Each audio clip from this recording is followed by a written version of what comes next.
Okay, welcome everybody to the Friday afternoon family session. This session is going to be talking about genetics and carrier issues of Barth syndrome. I am taking place with my lovely wife this afternoon. She has to set up her social here in a little bit. So I'll be introducing our speakers and briefly give you a quick personal story for our family. Our son Milos has Barth syndrome. When he was born, he went into heart failure immediately. Ended up spending about 6 months in cardiac ICU at Cincinnati Children's.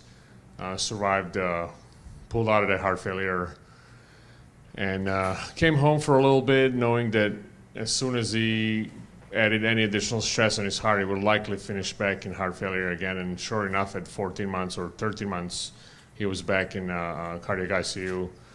Ended up with a Berlin heart bypass on both sides, left and right, and a lung bypass. He was on that for a month and a half or so before he ended up getting a heart transplant. He's been doing pretty good. We have some coronary disease issues. It looks like he is heading for the second transplant, being currently relisted. But other than that, he's doing okay.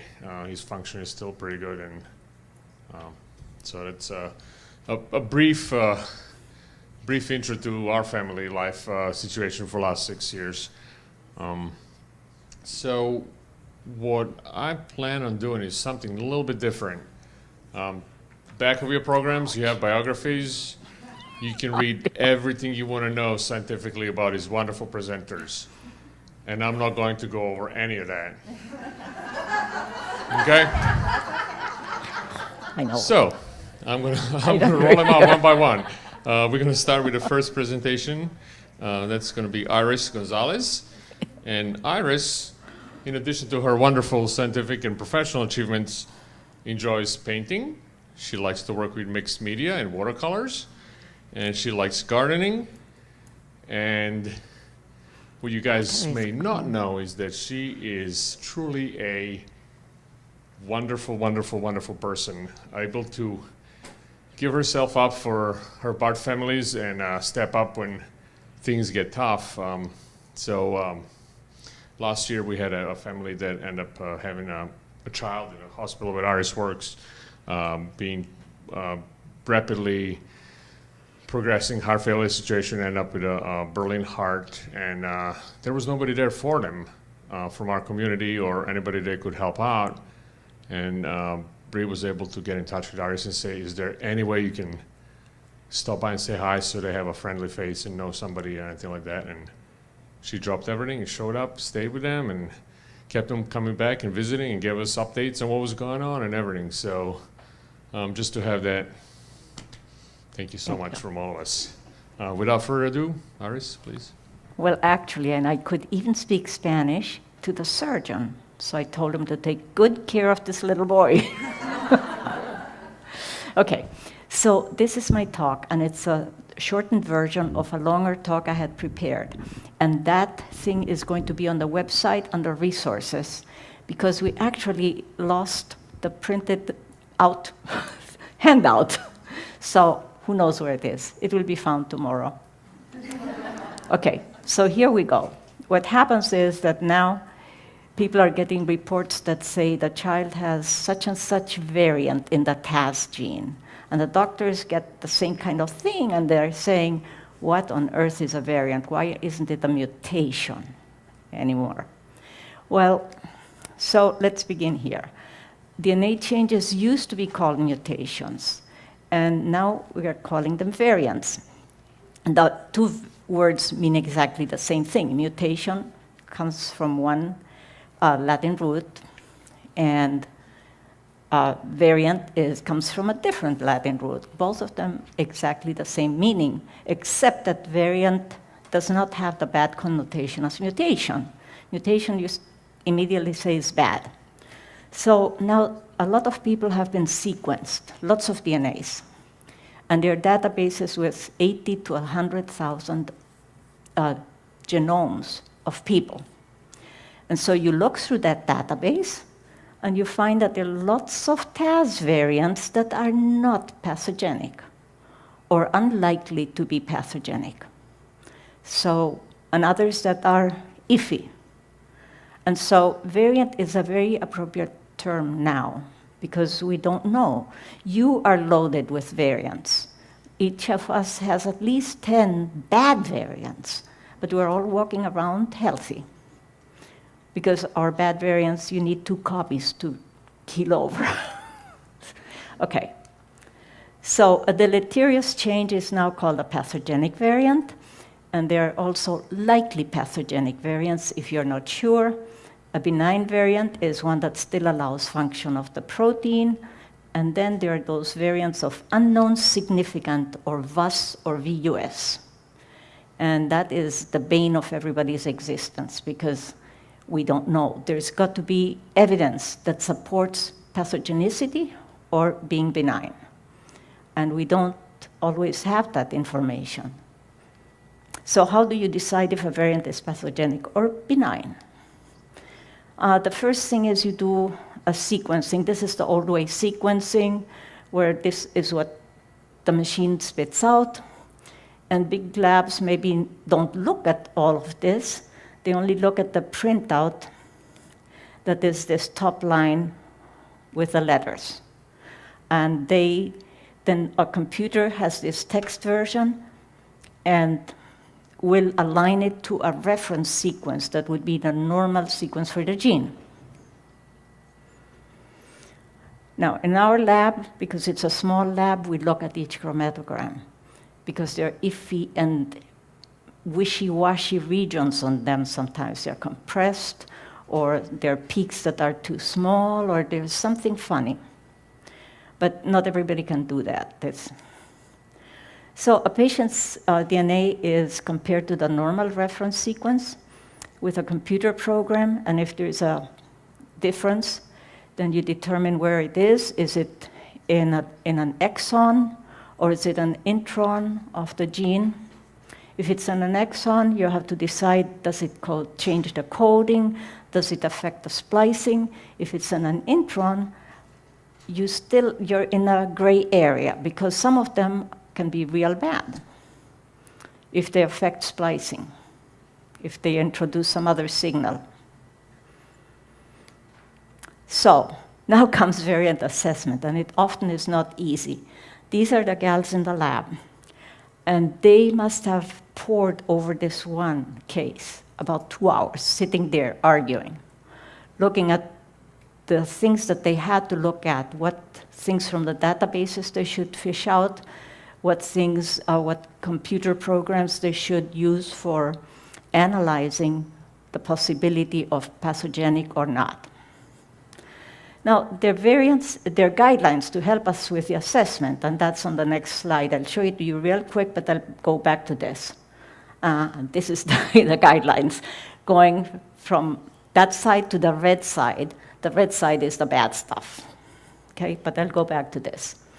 So there are these analysis algorithms, and there's a big variety of them. So they run the sequence through that, or the variants through that. And it can say benign, likely pathogenic, or unknown significance. And depending on the variant, these algorithms may not agree with each other. So it depends on what they're based on. So there's nothing that is completely black and white sometimes. So remember one thing, that a computer-generated opinion is only a suggestion. It is not a definitive thing. Everything has to be supported by patient information, by family information. Whoops.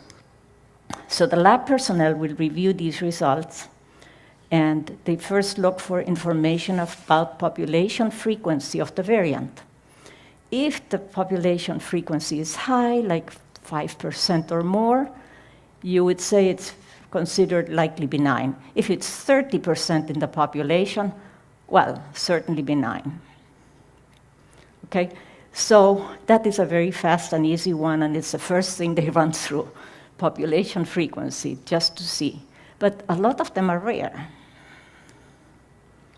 So the clinical and family history information about the patient are very important. Does the presentation support the clinical opinion diagnosis of Barr's syndrome, that's the reason the doc sent the test? Or is there suggestive family history? Are there families, are something that you can trace through the female line? Are they lost babies early in life? Are they male or female? That's important distinction. And so multiple affected males. And this information, the labs often don't get. In fact, usually don't get. We request it, it's on the submission sheet, and on the submission sheet, they just put the name of the kid. They don't tell you why they're sending the kid in, and sometimes they send the kid in for the wrong gene. So we get sometimes some information and say, what? They want to test for TAZ? When the kid seems to have something totally different, nothing with the heart, nothing with what? And then they call the doctor's office and they find out, oh no, we should have sent it for such and such. So lab personnel get all this paperwork and all the telephone chasing quite a bit. And that is something that the families have no control of, because they get the blood drawn, and then it goes to the send-out lab, and the send-out lab knows nothing about this. So the other question is, has a similar variant been published in the literature? Because then you have description of patients, and you have some support for your opinion. And the other thing is you look at genomic database, and some of the genomic databases actually include the frequency of the variant. So the really big databases, like with 1,000 cases of, complete genomes, those will tell you what frequency they have. And this is all included in a patient's report, along with a published classification, with what was in the article. So if the article says it's a pathogenic variant for such and such and such reason, okay, that is included in the report. Another thing that supports pathogenicity or being benign is if they have done functional studies. That is, if they study whether the protein produced by, in this case, is a protein that could be functional or not. And that is not a difficult thing to do in some cases, but with tafazin, it's not doable right now. We just don't have that. That protein is very difficult to isolate, and nobody's doing that kind of thing. Now, one thing that we do, we're lucky that we have a lab that puts our human variants, our human mutations, into yeast, so that it's the equivalent there, and sees whether the tafazin protein ends up in the right place, whether it's functional, whether the yeast cells die when you raise the temperature or when you change the food that they get. And all that information is quite important because it can tell us something about our human TAZ. So it turns out that yeast research has been very fruitful, much more fruitful than I ever thought, because I don't see too far ahead. I'm one of these people just don't have the vision to look ahead. So I know when the Human Genome Project was coming up, I said, oh, boondoggle. So every bit of information that you get is very important and is assigned some weight according to those guidelines, and that's used for the classification that goes on the report. So sometimes there's insufficient support for either benign or pathogenic, and this leads to the dreaded classification of variant of unknown significance, a VUS. And those texts in the photo, they were actually arguing over a case that turned out to have to become a VUS. and was reported as such. So in such cases, the lab may suggest a family study to follow the segregation of the variant through the family. Is it only in affected members? That would be a support for pathogenic. But if it is also in unaffected members, that makes it likely benign. So a family study is often quite important, and for some other diseases that are not BARS, family studies are quite important because in those cases that are not X-linked, things can come from both male or female. So you have to follow quite a family tree. So if it is only found in affected, it's likely pathogenic. If it is found both in affected and non-affected, it's likely benign. And since the advent of diagnostic panels that test dozens of genes related to dilated cardiomyopathy, one reason for a VUS classification can be that there actually is a mutation in another gene that is more severe in another cardio-affecting gene or something else of the sort, and that causes a syndrome that overlaps with BARS. Because so many things overlap with BARS. They have dilated cardiomyopathy. That's why there are dilated cardiomyopathy panels that test for like 50-some genes at once. And they all overlap on that one characteristic. In that case, which variant wins? If you have a TAZ variant and a variant in another gene, which one wins? And in my opinion, I think both genes are causing symptoms, and that you have a hybrid phenotype in that particular child. And maybe that's what explains the variability of BARS. So with the advent of all these panels, lately most cases are diagnosed through a panel, and that will be showing other genes, and hopefully they will be reporting it on the report, because there's a big argument over what they call incidental findings. Incidental findings are findings in another gene, in additional genes. And a lot of them say, no, don't give it to the families, it means nothing. Don't give it to the doctors, it means nothing. Just even delete it from the file. And I say, nope, keep all the information you can keep. You can have. That's my opinion. But it's not written in stone. So we're left with lots of questions, and the future will bring us answers. Thank you. Yeah. Am I within my time? Do we have any questions?